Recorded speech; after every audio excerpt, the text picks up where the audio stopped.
konsep pajak dalam pembangunan. Ditinjau dari fungsinya, pajak memiliki salah satu fungsi, yaitu fungsi budget air atau sumber penerimaan negara. Pajak merupakan sumber utama pendapatan negara.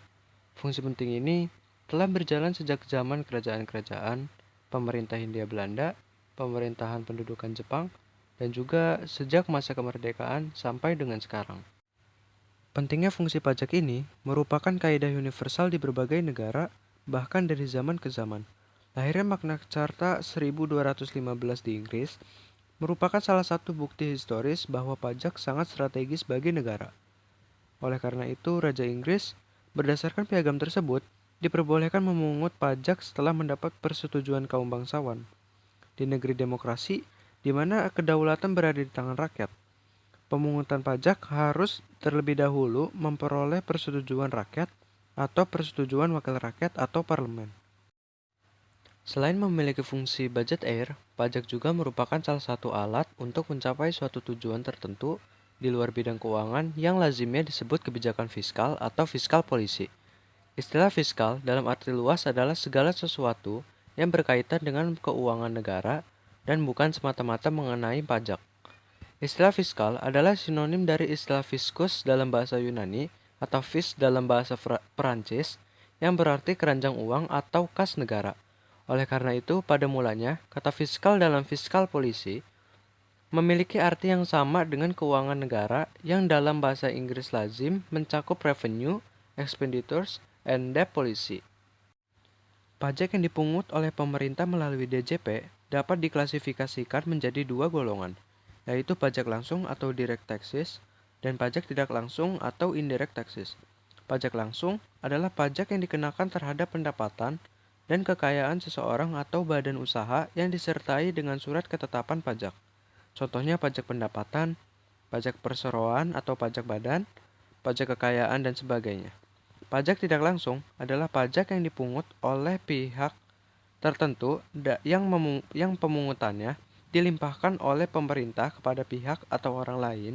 Contohnya pajak penjualan, pajak ekspor, pajak impor, bea materai, pajak atas bunga bank, dividen, dan sebagainya. Mengkaji alasan mengapa pajak diperlukan untuk pembangunan. Pembangunan nasional menurut Pasal 1 Undang-Undang Nomor 25 Tahun 2004 tentang Sistem Perencanaan Pembangunan Nasional adalah upaya yang dilaksanakan oleh semua komponen bangsa dalam rangka mencapai tujuan bernegara. Definisi ini menjelaskan bahwa aktor pembangunan bukan hanya pemerintah, melainkan tanggung jawab seluruh komponen bangsa. Sasaran pokok pembangunan nasional. Berdasarkan Peraturan Presiden Nomor 2 Tahun 2015 tentang Rencana Pembangunan Jangka Menengah Nasional tahun 2015 sampai tahun 2019, ditentukan bahwa sesuai dengan visi pembangunan yaitu terwujudnya Indonesia yang berdaulat, mandiri, dan berkepribadian berlandaskan gotong royong.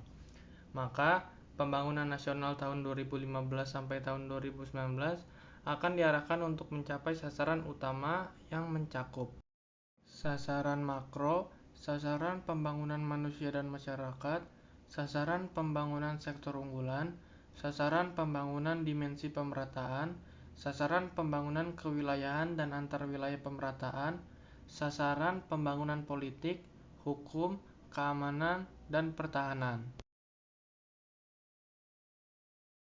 Selanjutnya, pajak sebagai sumber terpenting pendapatan negara.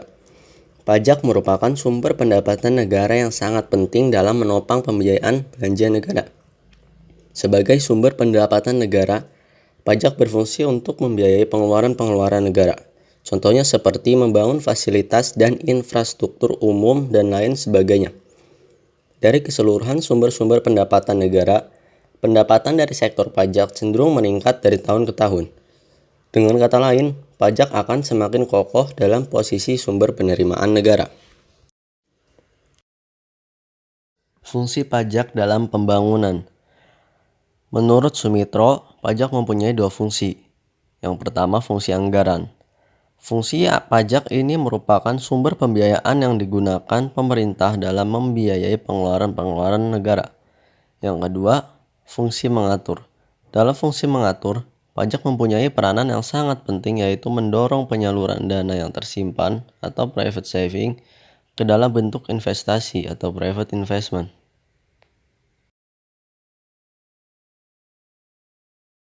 Menurut pendapat Musgrave, fiscal function memiliki 3 fungsi utama. Yang pertama, fungsi alokasi. Fungsi ini untuk menentukan secara tepat kemana dana akan dialokasikan untuk memenuhi kebutuhan masyarakat. Contohnya seperti pemerintah menetapkan anggaran untuk pembangunan suatu proyek. Yang kedua, fungsi distribusi. Fungsi distribusi adalah menyeimbangkan pembagian pendapatan masyarakat dan kesejahteraan masyarakat. Fungsi ini juga bertujuan untuk mengurangi kesenjangan sosial dan ekonomi masyarakat. Contohnya, pemberian subsidi pada masyarakat yang kurang mampu. Yang ketiga, fungsi stabilisasi. Fungsi ini bertujuan untuk mencapai kestabilan laju pertumbuhan ekonomi. Contohnya, pada saat terjadi inflasi, harga barang dan jasa cenderung naik. Maka pemerintah dapat menstabilkan perekonomian dengan cara menaikkan pajak agar jumlah uang yang beredar dapat dikurangi dan harga-harga dapat kembali turun. Teori pemungutan pajak. 1. Teori asuransi. Teori ini menyatakan bahwa pajak diibaratkan sebagai suatu premi asuransi yang harus dibayar oleh setiap orang, karena setiap orang mendapatkan pelindungan dan hak-haknya dari negara. 2. Teori daya pikul. Dalam teori gaya pikul, pajak yang harus dibayarkan oleh masyarakat harus sesuai gaya pikul dan ukuran yang sesuai dengan pengeluaran dan penghasilan, baik perorangan atau sebuah badan usaha. 3. Teori kepentingan. Menurut teori ini, besarnya pajak yang harus dibayarkan sesuai dengan besarnya kepentingan wajib pajak yang dilindungi pemerintah. Semakin besar kepentingan yang dilindungi, maka semakin besar pula pajak yang harus dibayar oleh wajib pajak. 4. Teori daya beli. Berdasarkan teori ini, pajak yang diibaratkan sebagai pompa yang menyedot daya beli seseorang atau anggota masyarakat yang kemudian dikembalikan lagi kepada masyarakat untuk kesejahteraan bersama. Yang kelima, teori kewajiban pajak mutlak. Teori ini mengatakan jika suatu negara memiliki hak mutlak untuk mengambil pajak dari rakyat. Rakyat sudah memahami bahwa membayar pajak merupakan sebuah kewajiban dan tanda bakti kepada negara. Hal tersebut dilakukan agar sistem pemerintahan negara bisa terus berjalan dengan baik.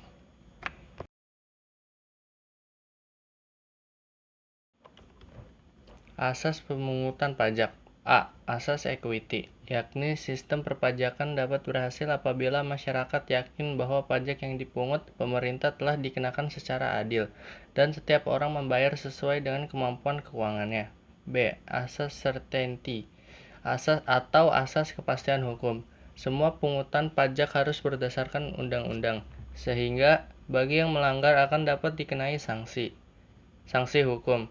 C. Asas pemungutan pajak yang tepat waktu, yakni pajak harus dipungut pada saat yang tepat bagi wajib pajak. Misalnya di saat wajib pajak baru menerima penghasilannya atau di saat wajib pajak menerima hadiah. D. Asas ekonomi. Biaya pemungutan pajak diusahakan sehemat mungkin. Jangan sampai terjadi biaya pemungutan pajak lebih besar dari hasil pemungutan pajak. Membangun argumen perlunya kesadaran membayar pajak. Membangun kesadaran pajak bukan hanya tanggung jawab instansi pajak. Warga negara juga memiliki peran penting untuk meningkatkan kesadaran membayar pajak. Peran ini dapat dilaksanakan oleh lembaga pendidikan dan masyarakat pada umumnya. Menurut pendapat Suemitro, kesadaran pajak rakyat Indonesia masih rendah dan perlu ditingkatkan melalui pendidikan yang lebih terstruktur, supaya mereka mengerti fungsi dan kegunaan pajak dalam masyarakat dan manfaat bagi diri pribadi. Selanjutnya, Suemitro menambahkan bahwa kesadaran pajak harus diikuti dengan rasa tertarik untuk membayar pajak, dan akhirnya melahirkan sikap disiplin dalam membayar pajak. Mengkomunikasikan fungsi pajak untuk pembangunan dan pentingnya kesadaran membayar pajak. Berdasarkan Peraturan Presiden Nomor 2 Tahun 2015 tentang Rencana Pembangunan Jangka Menengah Nasional tahun 2015-2019, ditentukan bahwa sesuai dengan visi pembangunan yaitu terwujudnya Indonesia yang berdaulat, mandiri, dan berkepribadian yang berlandaskan gotong royong. Maka, pembangunan nasional 2015-2019 akan diarahkan untuk mencapai sasaran utama pembangunan, antara lain sasaran makro, sasaran pembangunan manusia dan masyarakat, sasaran pembangunan sektor unggulan, sasaran dimensi pemerataan, sasaran pembangunan wilayah dan antar wilayah, sasaran politik, hukum, pertahanan, dan keamanan.